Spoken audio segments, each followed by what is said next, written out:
Jumamosi ya tarehe 26 Januari mwaka wa 2019, mida ya saa 4 asubuhi, Judy Wangui aliyeaminika kuwa mchepuko wa Joseph Kori alielekea nyumbani kwa Joseph huko Safari Park Estate, Nairobi, akiwa na nia ya kusuluhisha tofauti zao za mahusiano. Hata hivyo, alipofika alikutana na uso kwa uso na mke wa Joseph, Mary Wambui Kamangara. La kusikitisha ni kwamba matukio yaliyofuata baada ya wawili hao kukutana yaliishia kwa njia ya kutamausha na kikatili sana, kwani Mary aliaga dunia mikononi mwa Judy, ila ilikuwa nyumbani kwa Judy. Swali la salia, ni yapi yaliyojiri mpaka wote wawili kutoka kwa nyumba ya Mary hadi kwa nyumba ya Judy? Na pia kwa nini mchepuko aliamua kumfuata Joseph hadi nyumbani kwake, ilhali tayari Joseph alimpa kila kitu ikiwemo nyumba na gari, na akamueleza wazi kuwa akihitaji chochote amtafute kwa simu? Tukio hili limebaki kama kurunzi ya jamii. Jina langu ni Shaban Yusuf. Ninakukaribisha kuwa sehemu ya kujenga jamii kwa kusubscribe kwenye channel yetu, kisha tushirikiane zaidi kupitia sehemu ya comment section. Mary Wambui Kamangara alizaliwa tarehe 16 Juni mwaka wa 1979 katika kaunti ya Nakuru, akiwa mtoto wa tatu wa Regina Kamangara na John Kamangara, mwanasiasa na mfanyabiashara maarufu huko Nakuru. Mary alitambulika tangu utotoni kama mtoto aliyependa sana masomo. Alikuwa na hamu ya kutafuta maarifa kupitia vitabu, jambo lililompeleka kujiunga na Rugai Catholic School kwa masomo ya msingi. Baadaye alisomea St. Columbus High School kwa elimu ya sekondari, kisha akaendelea na masomo katika Nairobi Gospel Assembly ambako alisomea shahada ya theolojia na kufuzu mwaka wa 2017. Kwa wale waliomfahamu, walimsifia Mary kwa nidhamu, ukarimu na moyo wa kujitolea kusaidia wengine katika matatizo yao. Alijiunga na vikundi mbalimbali vya kusaidia mayatima na watu maskini. Mwaka wa 2008, Mary na Joseph Kori walifunga ndoa na kubarikiwa kupata watoto wawili. Miaka 4 baadaye, waliweka wazi ndoa yao kupitia sherehe ya kanisa mwaka wa 2012. Hata hivyo, hii haikuwa ndoa ya kwanza ya Joseph. Hapo awali walikuwa amemuoa Grace Wanjiku, lakini hatima yao ilichukua mkondo tofauti. Wakati bado akiwa na Grace, Joseph alianza uhusiano wa kimapenzi na Mary. Mwishowe penzi lao likastawi na kuchukua nafasi kubwa sana. Grace alisimulia baadaye namna walivyoanza maisha ya ndoa wakiwa wachanga na maskini jijini Nairobi, wakijitafutia kipato kupitia biashara ndogo ya kununua mchele kwa bei ya jumla na kuuza kwa kufunga vidogo kwa faida. Baadaye, shangazi yake Grace aliwaingiza kwenye biashara ya kuni ambayo waliishika kwa bidii. Hatimaye mambo yakaendelea kufana na Joseph akapata zabuni ya thamani ya shilingi milioni 53 kutoka kampuni ndogo ya umeme ya kuwasambazia vigingi vya umeme. Hata hivyo, ukuaji huu wa kibiashara ulianza kuathiri ndoa ya Joseph na Grace. Joseph alianza kutumia muda mwingi kwa biashara na kuikosesha familia yake uangalizi. Siku moja, Grace alipokea ujumbe kutoka nambari isiyojulikana ambao ulifichua mawasiliano ya mchepuko wa mumewe, Mary Kamangara.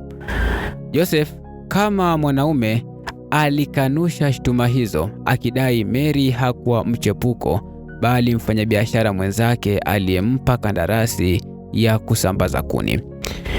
Lakini mambo yalibadilika zaidi pale Mary mwenyewe alipompigia simu Grace na kumhakikishia kuwa kweli alikuwa mchepuko wa Joseph. Kwa hasira na maumivu, Grace alimsihi Mary aachane na mume wake, akisisitiza kuwa tayari walikuwa na familia na mtoto wa kike. La kusikitisha, mwisho wa siku Joseph alimwacha Grace na binti yao jijini Nairobi na kuanza maisha mapya na Mary huko Nakuru. Hata hivyo, wakati Joseph akichumbiana na Mary, pia alikuwa na uhusiano mwingine wa siri na mwanamke aitwaye Wahu. Wawili hao walifahamiana mwaka wa 2007 huko Eldoret, katika hoteli ambayo Wahu alikuwa akifanya kazi. Urafiki wao uligeuka uhusiano wa kimapenzi, na mwaka wa 2009 Wahu alibeba mimba na kujifungua mtoto wa kiume. Joseph alimshawishi ahamie Nakuru ili aishi karibu naye na mke wake mpya Mary, lakini maisha huko yakawa magumu, na baada ya mwezi mmoja Wahu alirudi Nairobi. Hatimaye Joseph alianza kumkwepa Wahu na akakoma kabisa kumpa msaada yeye na mtoto wao, jambo lililopelekea mahusiano yao kukatika. Baadaye Joseph na Mary walihamia Nairobi tena na kuendeleza biashara zao, wakifungua duka la mbao lililojulikana kama Saga Hardware huko Kahawa West, ambapo Mary ndiye aliyekuwa akisimamia shughuli hadi siku ya kifo chake cha kutisha. Lakini simulizi ya maisha yao haikuishia hapo. Kwa upande mwingine wa jiji la Nairobi, alikuwepo mwanamke aitwaye Judy Wangoi. Judy aliacha masomo baada ya shule ya msingi na baadaye akajikuta na mtoto mmoja ambaye baba yake alimtelekeza. Ili kujitafutia riziki, Judy alianza kuuza chai, mayai na sausage kwa mafundi wa jua kali eneo la Ndadigwa, Kiambu Road. Wakati wa mvua alifanya kazi ya kupiga rangi viatu vya wateja waliokuja kuoshewa magari. Baada ya jitihada nyingi, aliweza kufungua duka dogo la pombe karibu na car wash ile, akiwalenga wateja waliokuwa wakisubiri magari yao. Mwaka wa 2017, Joseph alipofika katika car wash hiyo, ndipo alipokutana na Judy. Kama ilivyokuwa desturi yake, Joseph akavutiwa tena na mwanamke huyu. Kwa Judy, kukutana na Joseph kulionekana kama tiketi ya kutoroka umaskini. Akiwa mchepuko wa Joseph, alipewa mali na zawadi za kifahari ikiwemo pesa, nyumba katika eneo la 4 West Junction, Nairobi, na gari aina ya Mercedes Benz, sawa kabisa na ile ambayo Joseph alinunua kwa mke wake Mary. Judy hakusita kuonyesha mahusiano yake na Joseph wazi. Aliunda akaunti nyingine ya Facebook kwa jina Dandiq Gabriel, ambapo alipakia picha zake akiwa na Joseph katika vyumba vya starehe, mara nyingine wakiwa katika hali ya mahaba. Zaidi, aliandika madai kwamba alikuwa na mimba ya Joseph, akimtaja kwa jina la utani Mr. Kori. Lengo lake lilionekana wazi: kumuumiza na kumfedhehesha Mary. Hata hivyo, baada ya miaka mitatu, mahusiano ya Joseph na Judy yakavunjika. Hata hivyo, Judy hakuacha kumfuatilia Joseph. Alitaka kurudiana naye kwa gharama yoyote ile. Ijumaa ya tarehe 25 Januari mwaka wa 2019, Judy alitumia mchana wake kufanya upelelezi. Aliwafuatilia Joseph na familia yake hadi kujua walikoishi, nyumbani kwa Joseph, Safari Park Estate. Siku iliyofuata, Jumamosi ya tarehe 26 Januari, saa 4 asubuhi, Judy alifika pale akitumia gari la kukodisha kutoka Michael Mathenge, mmiliki wa kampuni ya magari ya kukodi. Alipobisha hodi, mtoto wa Joseph mwenye umri wa miaka 6 ndiye aliyefungua mlango. Judy alijaribu kumbembeleza akitaka kumpeleka kula pizza karibu, akidai kwamba wangekutana na baba yake baadaye. Hata hivyo, mtoto alisisitiza kwanza kumuuliza mama yake. Mary alipofika, alishtuka kukutana ana kwa ana na Judy, mwanamke aliyesemekana kuwa mchepuko wa mumewe. Licha ya mshangao huo, Mary alijizuia na kumsalimia Judy kwa heshima.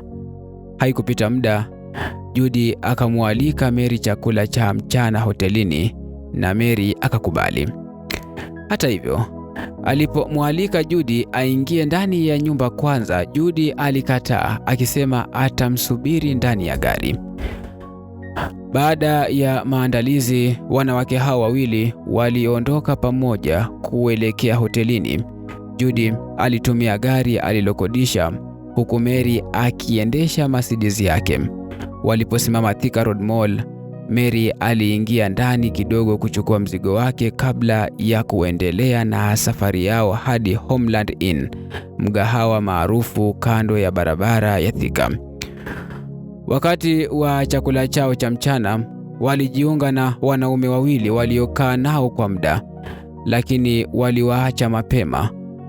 Mashuhuda waliokuwa kwenye mgahawa walikiri kuwa Mary na Judy walionekana wenye furaha, wakicheka, wakipiga selfie na kulishana chakula.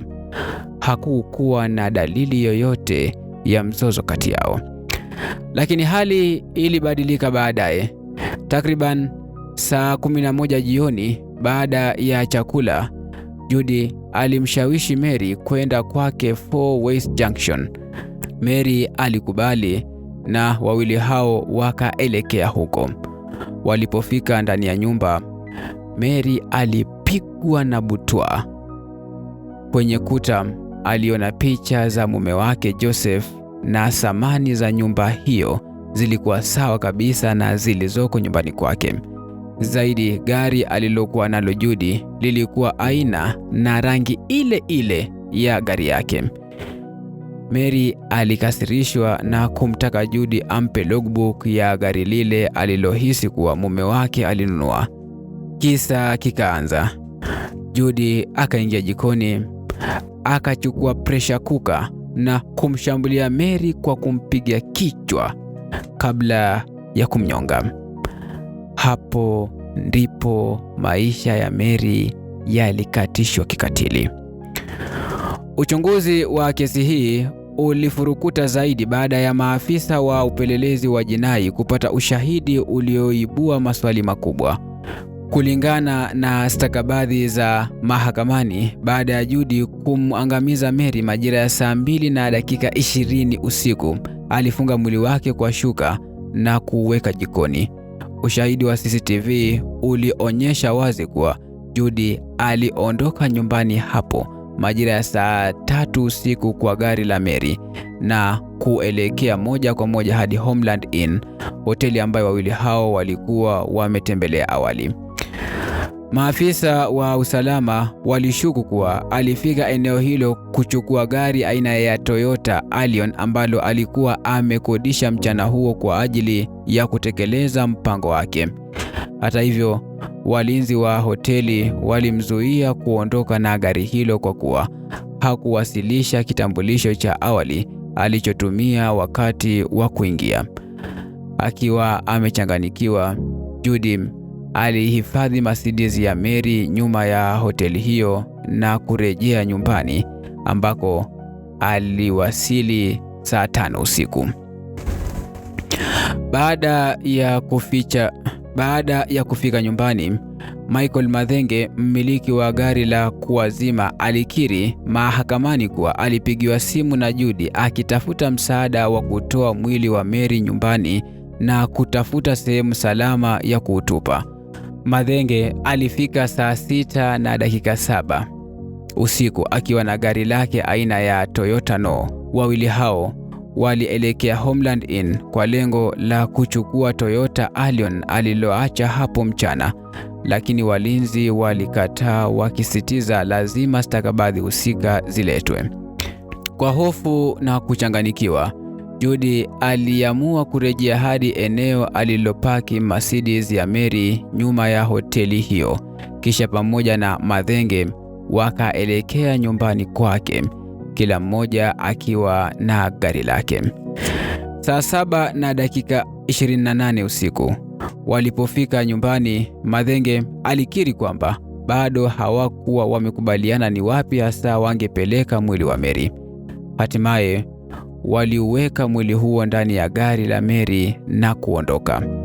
Judy aliendesha Mercedes hiyo huku Mathenge akiendesha Noo yake nyuma yake. Safari yao iliendelea kupitia barabara ya Kiambu Kamiti hadi Ruiru wakiwa kwa msururu. Walipofika eneo la Kamiti, walikutana na msako wa maafisa wa usalama. Gari la Mathenge likafanyiwa upekuzi, lakini Mercedes aliyoiendesha Judy na iliyokuwa imebeba mwili wa Mary haikuguswa. Baada ya safari ndefu, waliufikisha mwili huo Mugatha Dam na kutupa majini. Baada ya hapo, walielekea Kidhambai Ruiru, ambako Judy alitupa shuka zilizotumika kufunika mwili wa Mary. Safari iliendelea hadi Githunguri kupitia barabara ya Kirigiti walikotupa zulia iliyokuwa na damu ya marehemu. Mwisho waliishia kwa Michael Trading Center na kuacha Mercedes ya Mary, gari ambalo liligunduliwa baada ya siku 2. Uchunguzi ulipoanza rasmi, mashaka makubwa yaliangukia Joseph Kori. Aliporejea nyumbani jioni hiyo baada ya siku ndefu ya mazungumzo, hakumkuta Mary. Kwa hasira, alimtumia ujumbe mfupi akimwambia have fun and don't come back home. Maafisa wa usalama kisha wakaanza kufuatilia kwa umakini safari za Joseph kupitia GPS ya gari lake pamoja na alama za simu yake. Siku iliyofuata, Jumapili ya tarehe 27 Januari mwaka wa 2019, macho ya Joseph yaliangukia chapisho kwenye kundi lao la kawaida Kilimani Mountains. Chapisho hilo lilikuwa onyo kwa wanakikundi kuhusu kupatikana kwa mwili wa mwanamke katika Mugatha Dam, eneo la Juja. Mara moja moyo wa Joseph ulitetemeka kwa kuwa maelezo ya mavazi ya marehemu yalifanana kabisa na yale aliyokuwa amemwona mkewe Mary ameyavaa.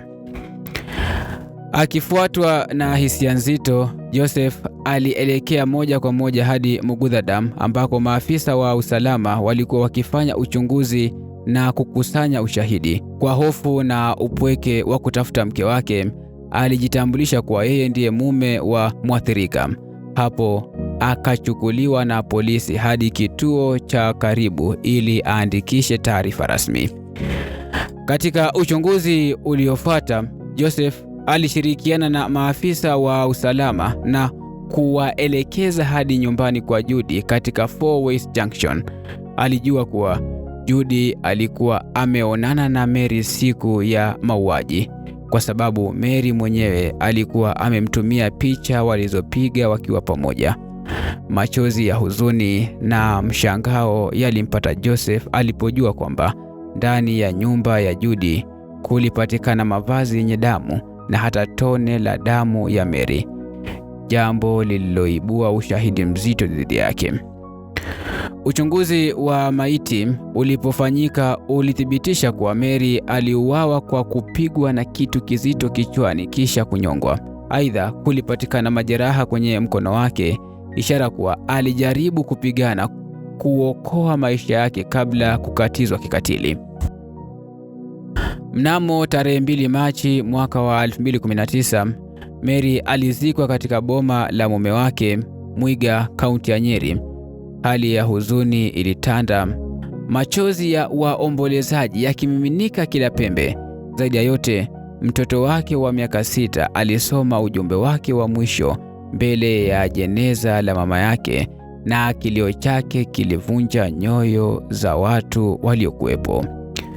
Mwishowe, Judy, Joseph na Michael Mathenge walikamatwa na kushtakiwa kwa mauaji ya Mary. Hata hivyo, Joseph aliachiliwa baadaye kutokana na kukosekana kwa ushahidi wa moja kwa moja uliomhusisha na mauaji hayo.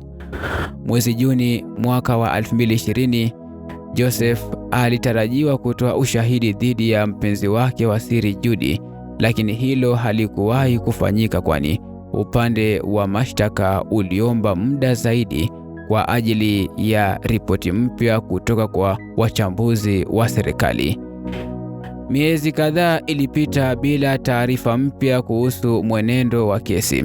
Huenda janga la COVID-19 lilichangia kucheleweshwa kwa mchakato mzima wa kusikizwa kwa kesi hii.